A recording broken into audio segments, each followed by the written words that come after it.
हैं। आज हम सभी को 14वें नंबर के अनंतनाथ भगवान की स्तुति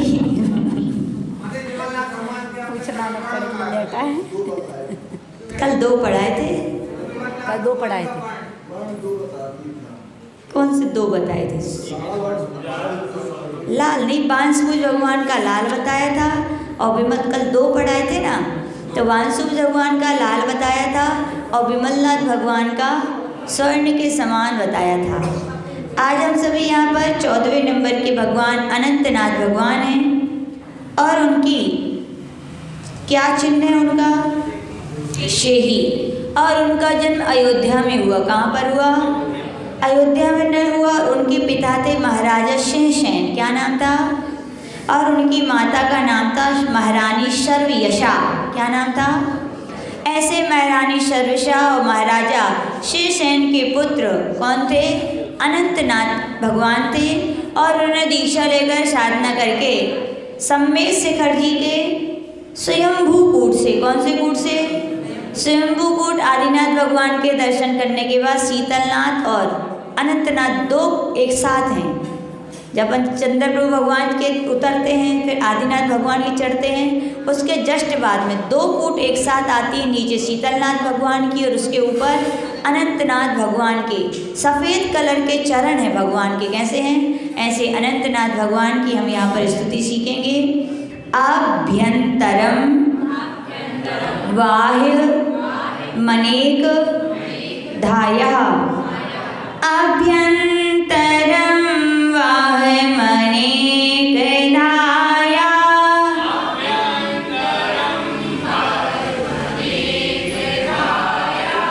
परिग्रहं सर्वमपा चकार। परिग्रहं सर्वमपा चकार।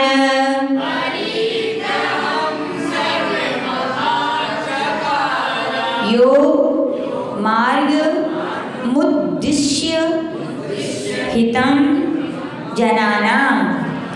यो मार्गे मुद्दिश्य हितं जनानां।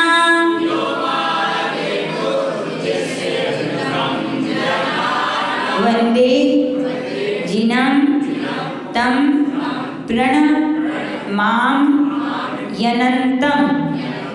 यनन्तं प्रणमां यनन्तं। यनन्तं अभ्यन्त वन्दे जिनं तं प्रणमां यनन्तं।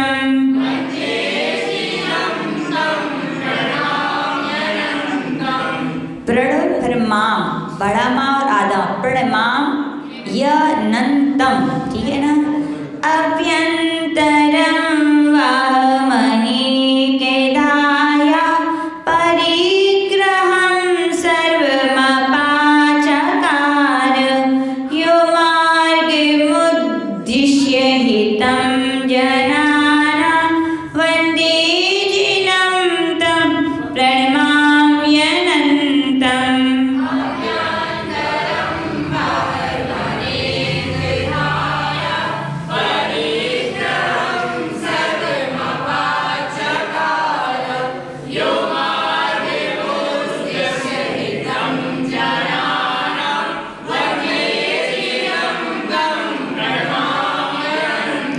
तो यहाँ पर अनंतनाथ भगवान के लिए तीसरी लाइन में लिखा यो। यो से निकला यह, यानी जिन्होंने जनानाम हित, सब जीवों के हित के, मार्ग गम उद्देश्य, मार्ग को लक्ष्य कर, आभ्यंतर यानी आभ्यंतर और बाह्यम यानी बाह्य, अनेकधा यानी अनेक प्रकार के, सर्व परिग्रहम सर्व प्रकार के परिग्रह का, अपाचकार यानी त्याग किया, तम यानी उन, वंदे यानी नमस्कार करता हूँ, किनके लिए? जिनम प्रणमामि, प्रणमामि अनंतम, ऐसे अनंतनाथ जिनके लिए मैं क्या करता हूँ? नमस्कार करता हूँ। दो बार नमस्कार आया, कहाँ कहाँ आया? वंदे भी आया और प्रणमामि भी, यानी विशेष प्रकार से यहाँ पर अनंतनाथ भगवान को नमस्कार किया गया है। तो यहाँ पर कहा गया भगवान ने सब जीवों के कल्याण का मार्ग कौन सा है? मोक्ष मार्ग है। उस पर बढ़ने के लिए भगवान ने किसका त्याग किया था? तो बोल रहे हैं आभ्यंतर और परिग्रह। दो प्रकार का परिग्रह होता है। कितने प्रकार का परिग्रह होता है? कौन कौन सा? आभ्यंतर परिग्रह और बाह्य परिग्रह। आभ्यंतर परिग्रह 14 प्रकार का होता है। कितने प्रकार का होता है? एक मिथ्यात्व, 4 कसाय, क्रोध, मान, माया, लोभ, और 9 कषाय। कौन कौन सी? हास, रति, अरति, शोक, भय, जुगुप्सा, स्त्रीवेद, पुरुषवेद और नपुंसक। शॉर्ट में अपन ऐसा याद करते हैं, एक मिथ्यात्व, 4 कसाय और 9 कसाय। तो 9 और 4 13 और 1 14। इस प्रकार से जब अनंतनाथ भगवान मोक्ष मार्ग पर चढ़े थे तो उन्होंने 14 प्रकार के अभ्यंतर परिग्रह का क्या किया था? त्याग किया था। और बाहर परिग्रह 10 प्रकार का होता है। कितने प्रकार का होता है? क्षेत्र, वास्तु, हिरण, सुवर्ण, धन, धान, दासी, दास, कुप और भान। ये 10 प्रकार का परिग्रह होता है। यद्यपि जब सम्यक दर्शन होता है तो यूँ कहा जाता है कि आभ्यंतर परिग्रह मिथ्यात्व तो चला ही जाता है। क्रोध, मान, माया, लोभ यद्यपि 4 प्रकार की अनंतानुबंधी, अप्रत्याख्यान, प्रत्याख्यान और संजलन। भगवान ने तो 3 प्रकार की कसाय का त्याग किया था, अनंतानुबंधी का, अप्रत्याख्यान का और प्रत्याख्यान का। केवल संजलन केवल उनके पास क्रोध, मान, माया, लोभ रही थी। और 9 कषायों में भी यथासंभव उन्होंने उसके लिए जीतने का पुरुषार्थ किया था। हम सभी भी कर सकते हैं कि नहीं कर सकते परिग्रह? मिथ्यात्व का त्याग तो हम कर ही सकते हैं। हम सच्चे देव शास्त्र के अलावा किसी पर श्रद्धा नहीं करेंगे। क्रोध, मान, माया, लोभ यद्यपि त्याग नहीं हो सकता, लेकिन जीतने का तो प्रयास हम कर ही सकते हैं। और हास्य, रति, अरति वगैरह भी यथासंभव जीत सकते हैं।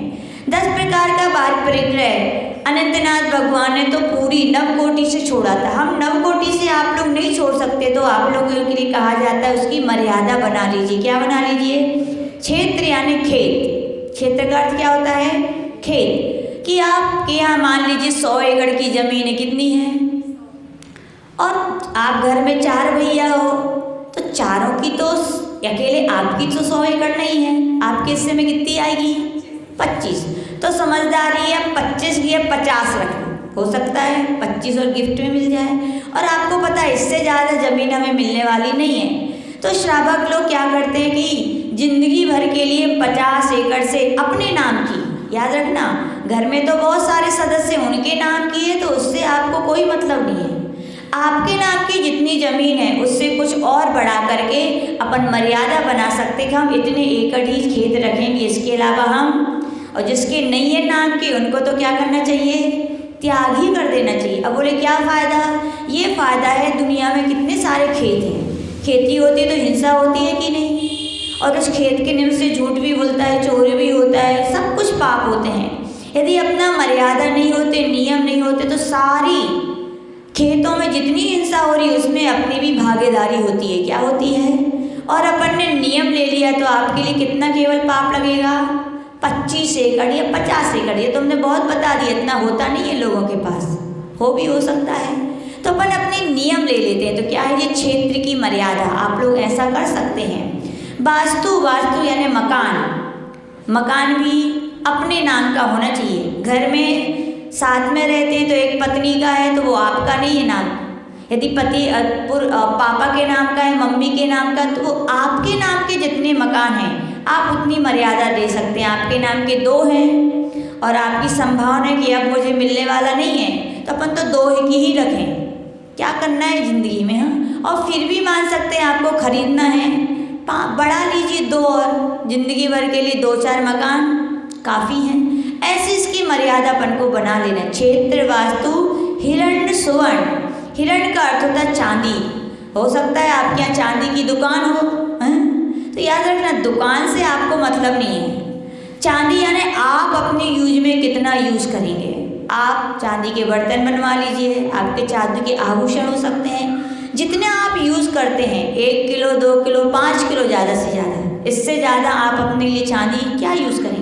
आपके नाम की आप अपने घर में तो बहुत हो सकती है, उससे आपको मतलब नहीं है। आप अपने लिए कितना यूज़ करेंगे उतनी चांदी की अपन मर्यादा रख सकते हैं। कोई बोले 100 किलो, भगवान करे घड़ों निकले आए तब तो मिले, नहीं तो गवर्नमेंट ही नहीं देगी इतनी। दुकान हो तो फिर भी मान सकते हैं। यूँ आम व्यक्ति के पास 100 किलो चांदी हो सकता है, कोई पुण्यात्मा हो सलेहा में तो वो रख सकता है, ऐसा नहीं है। 100 किलो भी कम से कम संसार में कितनी चांदी, उससे जो पाप होगा उससे तो आप कम से कम छूट गए। तो आचार्य भगवान कह रहे जितने आपके हिस्से की है आप उतने का नियम बना के बाकी सबका क्या कर दीजिए, त्याग। सोना भी, सोने की दुकान हो सकती है, इससे आपको कोई मतलब नहीं है। आप अपने यूज में कितना सोना रखते हैं, 1 किलो कितना इंद्रेश भैया, जितना भी आप रख सकते हैं। हो सकता है घड़ा निकल आया तो लोग बोलते माता जी घड़ों निकल आया, तो घड़ा निकल आया तो क्या करना, आपने 1 किलो का नियम लिया है ना, 1 किलो रखने ना, बाकी का क्या कर देना, दान कर दोगे तो भाव भाव में ऐसे घड़े मिलेंगे। क्या मिलेंगे, भाव भाव में मिलेंगे। बोले त्याग कर देंगे, त्याग करना समझदारी की ना समझदारी है। अभी घड़ा मिला है और अपन ने दान कर दिया तो अगले भाव में घड़े ही घड़े मिलेंगे। फिर आपको किसके, सोने के। वो मिट्टी का दान करोगे तो मिट्टी के मिलेंगे, खाली दान करोगे तो खाली मिलेगा, और भरा दान करोगे तो ऐसे अपन लोग सोने चांदी की मर्यादा रख सकते हैं। हीनन सुवर्ण धन धान, धन का अर्थ होता है, यद्यपि आगम में तो धन यानी कि गोधन, गाय भैंस आदि के लिए धन कहा जाता था। जिनके घर में ये सब चीज़ें होती थी वो धनवान कहलाते थे। लेकिन आज ये सब चीज़ें नहीं होती हैं। लेकिन धन यानी रुपया पैसा, आपके पास 1 करोड़ है, आप 2 करोड़ रख लीजिए, 10 करोड़ है तो 20 करोड़ रख लीजिए। घर में यदि आपके मान लीजिए 20 करोड़ है तो सब आपके नाम का तो नहीं है, आपके नाम का जितना है आप उतनी मर्यादा बना लीजिए, बाकी का क्या कर दीजिए, त्याग कर दीजिए। तो ये धान्य का अर्थ हो अनाज। अनाज बहुत सारे होते हैं, आप कितना खाओगे एक दिन में, 5, 10, 15, इससे ज़्यादा कोई अनाज घर में तो बनते हैं तो 4 ही 5 बनते हैं। वो तो शादी वगैरह में चले जाते हैं, फंक्शन में तो ज़्यादा हो जाते हैं। तो अपन नियम ले लें कि हम 10 अनाज से ज़्यादा एक दिन में नहीं खाएंगे। तो ये इतने सारे अनाजों में जो पाप लगता है उससे अपन बच जाते हैं। धन होगी, धान यानी कि और भी चीज़ें, ड्राई फ्रूट्स भी हो सकते हैं, सब्जियां भी हो सकती हैं, हरी आपकी फल भी हो सकते हैं, पत्तियां भी बहुत प्रकार की आती हैं। आप नियम बना लीजिए, इतने फल लेंगे, इतनी पत्तियां लेंगे, इतनी सब्जियां लेंगे और बाकी हमारा सबका त्याग है। तो 10,000 वनस्पति होती है, 10,000 वनस्पति के आपने यदि 100 भी रख ली, कितनी रख ली, यद्यपि 100 भी बहुत, एक दिन में कोई 100 नहीं खाता है, फिर भी मान लीजिए तो अपन ने 10,000 में से 100 यानी कि कितनी, 9,900 हरि का अपना त्याग का जो पुण्य मिलेगा। और अपन त्याग नहीं करते तो पाप मिलता है, पुण्य तो खाते भी नहीं है। और खाते हैं क्या आप लोग, तो कहा जाता है कि अपन 150 हरि का नियम ले लें, बाकी सबका क्या कर दें, त्याग। तो ऐसे धान्य का नियम, दासीदास दुकान है आपकी तो दुकान के नौकर भी रख सकते हैं, लेकिन यहाँ पर पर्सनल है, आप अपनी सेवा के लिए कितने नौकर रखेंगे, किसकी सेवा के लिए, आप अपनी से। ज़्यादा बूढ़े हो गए तो 1 आध 2, इससे ज़्यादा कोई नौकर बर्तन वाला हो सकता है, कपड़े वाला, ऐसे 10-15 भी रख सकते। तो अपन ऐसी उसकी मर्यादा बना सकते, बाकी अपन उसका त्याग कर दीजिए। दासीदास कुप्प भांड, कुप्प का अर्थ होता है वस्त्र, कितने जोड़ी पहनोगे, 100 जोड़ी 200 जोड़ी, इससे ज़्यादा कोई व्यक्ति के पास वस्त्र होते नहीं है। और अपना तो जैन धर्म त्याग प्रधान धर्म है, जितना कम रखेंगे उतना ही पुण्य बढ़ता है अपने यहाँ। तो आचार्य भगवान कह रहे हैं वस्त्रों की अपन मर्यादा रख लें कि हम इतने जोड़ी वस्त्र रखेंगे, बाकी हम नहीं रखेंगे। लोग बोलेंगे माता जी हम नए नहीं खरीद पाएंगे, नहीं आप नए खरीद सकते हो, पुराना 1 जोड़ी अलग कर दीजिए तो 1 जोड़ी आप नया खरीद लीजिए। इस प्रकार से अपन वस्त्रों की भी क्या है मर्यादा बना सकते। भांड यानी बर्तन, यद्यपि घर में बहुत सारे बर्तन होते, उनकी नहीं, अपन इतना मर्यादा बना सकते कि हम जब भोजन करने बैठेंगे तो 10 बर्तन से ज़्यादा यूज़, 5 बर्तन से ज़्यादा, अपनी मर्यादा बना लीजिए कि इससे बर्तन से हम खाने में, बनाने का तो देखो बन ही नहीं सकता है उसके घर में। आप अपने लिए जितने भोजन, 4 कटोरी, 1 गिलास, जितना भी आप बना लीजिए, इससे ज़्यादा हम बर्तन यूज़ नहीं करेंगे। इस प्रकार से ये 10 प्रकार के, यद्यपि अनंतनाथ भगवान ने तो सबका त्याग किया था, लेकिन आप सब त्याग नहीं कर सकते, इतनी मर्यादापन बना सकते हैं। मर्यादाएं बना लेने से भी अपन क्या है, असीम पाप से बच करके अपने पाप को क्या सीमित रख लेते। पाप जब सीमित होता है, पुण्य की क्या होने लगती है, जीवन में वृद्धि होने लगती है। तो इस प्रकार से अनंतनाथ भगवान ने सर्व परिग्रह का त्याग करके मोक्ष मार्ग पर चले थे। हम भी उसी प्रकार कुछ न कुछ परिग्रह की मर्यादा बनाकर भी अपना मोक्ष मार्ग प्रशस्त करें। जय बोलिए श्री अनंतनाथ भगवान की।